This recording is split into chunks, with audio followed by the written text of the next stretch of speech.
This time I'm here to talk about a little book I read on my Kindle called Bride of the Rat God by Barbara Hambly.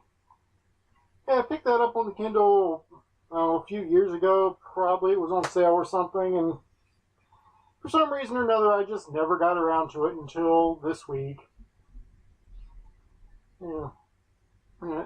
Hambly is, I guess, most well known for fantasy, I think.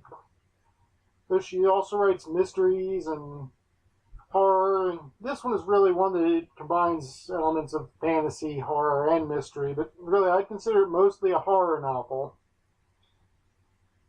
Which, well, you'll understand why I think once I get to the plot. But for now, why don't I just read you a bit from the beginning of the book? It was not that there were no warnings, but for a long time no one believed. Exhausted, the girl stumbled to a halt. Though clouds were gathering fast over the ebony sky, sufficient moonlight lingered to transform the low-ground fog into a chill silver lake that dampened the dark silk of her dress and made it cling with the clammy grip of a spider's web. Her black hair lay in a disheveled cloak about shoulders blanched chalky by the dead light. The blood on her hands showed black as well. She swung around, startled, enormous eyes straining to pierce fog and darkness, and one hand stole to her throat. In the heavy necklace she wore a jewel flashed, an enormous opal, white as the fog. When she took her hand away, the blood on her fingers left 3 streaks on her alabaster skin. She began to run again, desperately now, like one who realized there was nowhere to run, no hope of escape. At the cliff's edge she could run no farther. Dark gaped before her suddenly, and she staggered in the tangle of dead vines, staring into the abyss. Her hand fluttered to her mouth. She turned again as if to run back, but a broken branch underfoot gripped the torn silk of her gown like the hand of death. She tugged, sobbing, and in that moment dark forms materialized behind her from the ghostly scrim of mist. They were the men who had pursued her from the cluttered brightness of her lover's bedroom, where lamplight gleamed on a dead man's pooling blood. They were retribution. The girl sprang back, hands thrust out in wordless terror and denial. Under one high satin heel the cliff edge gave. She grabbed as she fell at the gnarled knots of an old tree root, and for an eternal moment her body dangled like a glimmering pendant above the tossing lake of vapor. The men waded through the ferns, but the black vines clung to their feet, pulling them back as they reached for the bloodied white hands.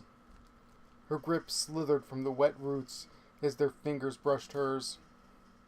Later they found her in the black jumble of rock, shattered branches, and steel-cold water, the white gem of her necklace shining eerily like a fragment of an alien moon. Okay, now what you probably don't realize is that is pretty much something that has nothing really to do with the plot of the book. You see, the book is set in Hollywood in 1923, and the main character is a silent film star.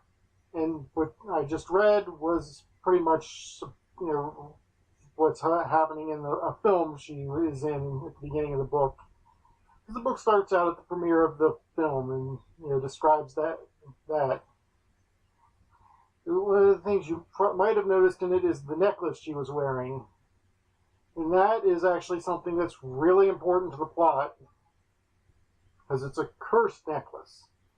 See, the woman whose name is Chrysanda Flamonde, or, well, her real name is Christine Flint, but that was back in the days when Hollywood stars took goofy names and made up fake histories for themselves to, get publicity.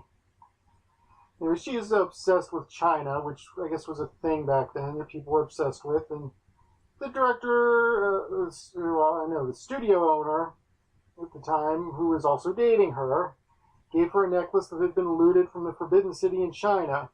But it turns out that the ancient emperors, I guess not ancient, the emperors of whatever the last dynasty was, I guess, were the Manchurians or something. I don't remember anymore. I'm not an expert in Chinese history. Turns out they were, among other things, were secretly worshipping a rat god. It was really a demon, and they would periodically sacrifice women to it by making them wear this necklace, and then the demon would possess someone and kill her, and give the person who put the necklace on her a wish. And so naturally, she has worn this necklace at just the right time of year, because it has to be wearing it during the autumn to the end of the Lunar New Year, and that would happen to be right around when she wore it for the movie.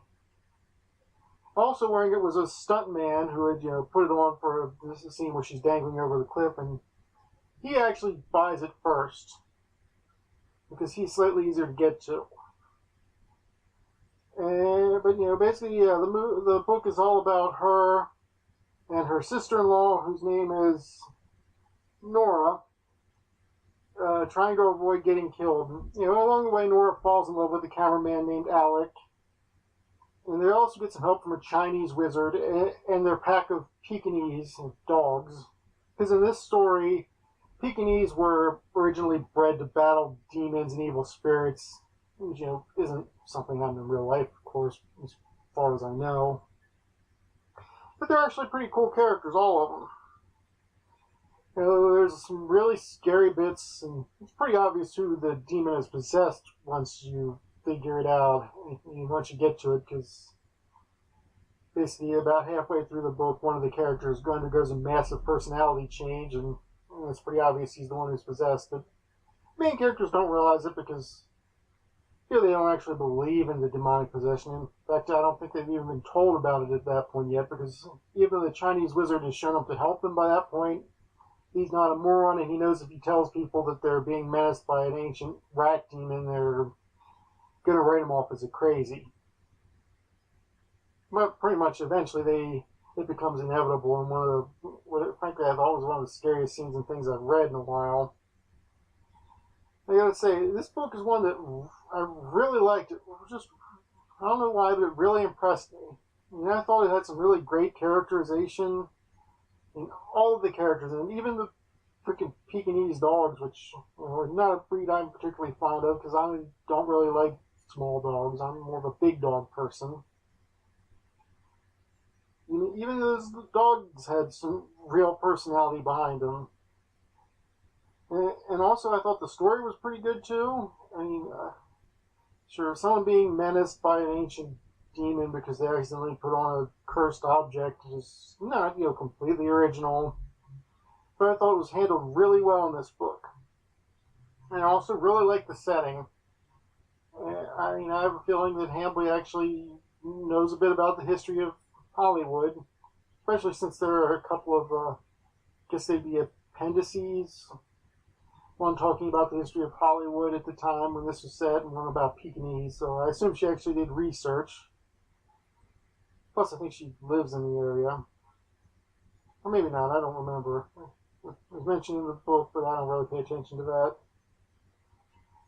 Yeah, just a great setting, great characters. I really liked the story, and it had some genuinely scary moments, so this is something that I think if you're a horror fan and you haven't read it, you should probably give it a try. And since it has some fantasy elements to it, there's a wizard. And frankly, just about all the reviews I read of it were by people who seemed to see it as a fantasy and didn't even think of it as a horror. I don't know why, because it's probably because they're people who read fantasy and don't read horror, so they didn't even consider it as a horror, even though it's pretty obviously a horror. But anyway, I really enjoyed this. It's something that I think just about anybody would like. And since I enjoyed it so much, I'm going to give it the full 5 gas masks. And I'll definitely be reading some more of her stuff. This isn't her first novel of hers I read, but I think I've got at least 2 or 3 of her other books laying around that I haven't read yet, and I'll get to them sooner or later. But not right away. So I've got other things to read first. And I will read them and tell you about them soon. So goodbye. If you like this video, please click subscribe or watch some of my older videos. If you think the book I reviewed sounds interesting, buy a copy. There are always links to the Amazon store in the description for this book and any other books I mentioned. If you have any suggestions on other books I could read, or any other comments, queries, insults, or anything else you want to say, please feel free to mention it in the comments section.